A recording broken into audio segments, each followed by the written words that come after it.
Hey, what's going on, guys? I'm just going to do another quick little breakdown for one of the parts I'm going to be throwing in my rebuild.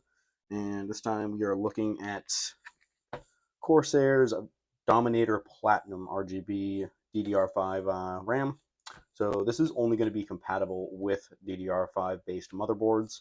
So don't go grabbing any motherboard and expecting like, oh, this is the fastest new RAM, I'm going to be throwing this in there, because your computer will not post. And then when you're questioning why it's not, it's going to lead back to because the parts just aren't compatible. Simple as that. But yeah, let's do a quick unboxing. And this does go up to 6400 megahertz, and it is two sticks of 32 gigabytes, adding up to 64 altogether.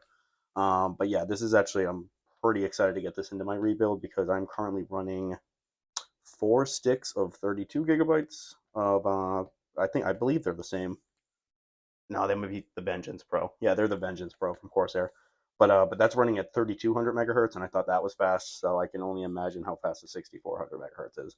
And also make sure that when you are installing these, this number that they put on here is not actually what the RAM is going to run at. It's probably going to run at like a 4000 megahertz or something like that. Like for mine, I believe it says it goes up to 32 or 3600 megahertz. Yeah, 3200 megahertz, but when I installed it, it actually only ran at 2666 or 28, something like that.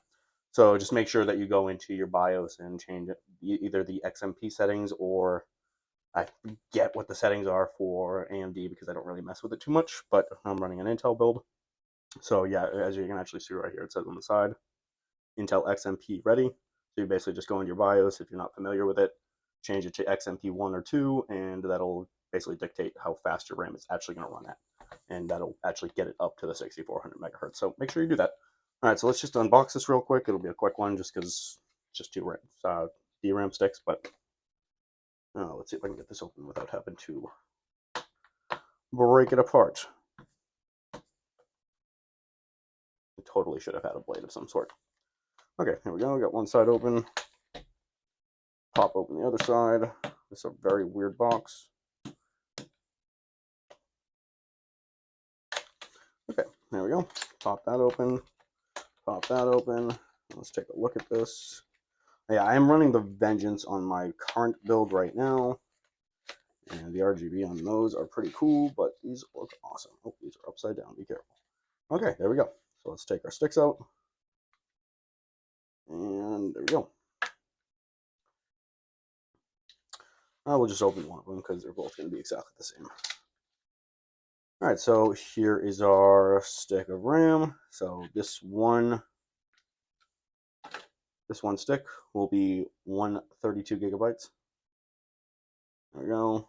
And another thing to know that when you're actually like installing it, this little notch, they'll be on your motherboard. I guess I could pull out my motherboard. Hold on, 1 second.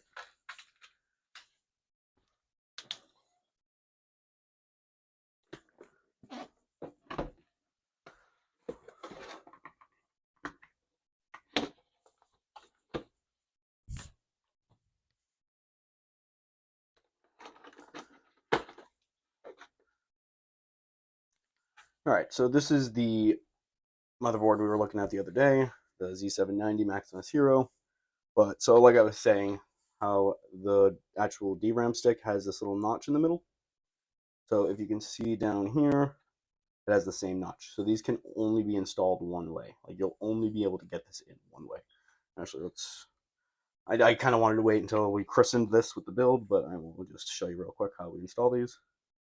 And oh, it only has one pull down tab. Okay, cool. All right, so I see it lines up perfectly like this. But if you try to do, oh shit, I almost fucking dropped that. But if you try to do it like this, it can't work. It won't go in. Let's see if I can kind of show you the way that how that looks. So see, like right there, see how the notch really isn't lining up. But if we flip it around, let's try not to drop it this time. There we go. And then it'll line up. I'm not actually going to click it in because I really do want to wait until I put the whole build together. But so yeah, that'll basically be that. And so we have RGB on the inner part of the RAM, and then we also have some diodes right up here on the top. And yeah, I'm pretty excited. And this actually does run with Corsair's iCUE. So if you have that software on your computer, that'll basically control a majority of your RGB as long as it's compatible with their iCUE. But definitely for these, because it is Corsair, so iCUE will completely run the RGB for this. Yeah. Oh man, don't want to get that stuck in there. Come on, let's go. All right, close that back up. Yeah, that'll basically be the video. Like I said, it's gonna be a quick one. There's really not much to talk about. Yeah, I believe that's it. Oh, another thing, because it kind of has to do with RAM. See how I don't know if you can see it. Let's find out. Let's get this up here a little bit. So see how we have right here how it says DIMM A1, A2, B1, B2. These are going to be the channels that your RAM's going to be running through the chipset. So if, say, it makes sense, kind of, seeing A1 and A2, you would think like, oh, I'll put them in this one and this one right here. But in reality, you're basically limiting how much speed and just connectivity through your CPU and everything that you're going to be able to get, because you're only going to be running it through one channel, and you're just losing basically half of your speeds. So when you actually do it, you're going to want to do A1, and actually I'll have to read through it, I believe. Oh, see, so it actually does tell you which right here. I don't know if this is on all motherboards. Usually you'll have to kind of go through their manual. But you can see right here, see how it has first, and then it says A2 and B2, which means, so basically when I install my RAM sticks, they'll basically be going in this channel, and this channel. And this will be a dual channel RAM kit rather than only trying to go run through one. Yeah, I'm no expert on any of this. I do know some basic information, and that's one of them. But yeah, I think that'll be about it. And I hope this was a little informative if you were planning on getting this RAM, or any RAM in general, really. This is just what I'm going to be using for my rebuild, and I'm super excited for it. All right, until I break down the next part, which I believe will be my, take a look, will be my air cooler. I actually might do the air cooler and the power supply I'm going to be using in the same video. And then I save the best for last before I do my build this weekend, which I'm definitely going to do.